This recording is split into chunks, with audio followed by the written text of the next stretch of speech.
qu'il y a 25% de femmes aujourd'hui dans le secteur de la tech. On s'en félicite ou pas ? On est beaucoup trop bas au niveau de la visibilité qu'on donne aux femmes. Et en fait, cette visibilité-là, dans le milieu de la tech, forcément, elle fait des petits, entre guillemets. Jusqu'à peu de temps, c'est pas un scoop. La tech, c'était un monde extrêmement masculin. Et là, il y a vraiment un déclic où on se rend compte que ça devient un sujet top of mind. Toute personne qui maintenant a une entreprise dans la tech doit se poser la question de la diversité. C'est une nécessité économique parce que les femmes, c'est quoi ? C'est 52% de l'humanité.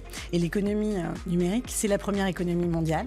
Donc aujourd'hui, on a un enjeu de performance, d'innovation, de créativité et d'inventer des produits qui soient pour tous. C'est ça le vrai sujet et le danger de notre société, qu'on veut meilleure grâce à la technologie. Et on s'aperçoit qu'elle est en train de s'écrire dans l'inégalité la plus totale.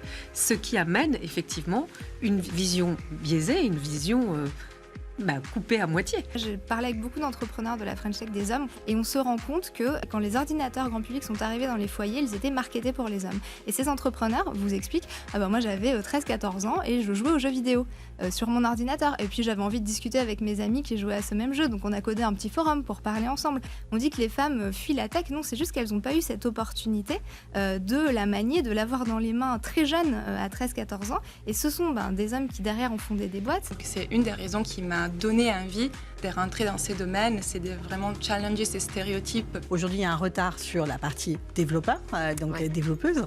Donc il y a à peu près 10 à 12% de femmes à travers l'Europe, 25% aujourd'hui dans la data et on en a 40% dans la fonction produit. Pourquoi les femmes ne vont pas plus vers ce type de métier alors que c'est passionnant, c'est très humain, c'est très utile, mais peut-être on n'explique pas assez aux femmes et aux jeunes femmes à quoi ça sert la techno. Et c'est vrai que quand on doit recruter des femmes, c'est vraiment plus dur. Faut vraiment s'impliquer, faut aller les convaincre. Elles sont quand même plus averses au risque. Il y a un enjeu à pouvoir aujourd'hui rendre, cette industrie beaucoup plus inclusive et à mettre en place des actions concrètes pour pouvoir montrer qu'effectivement, ce secteur, il est fait pour tout le monde et qu'il a besoin en fait des femmes.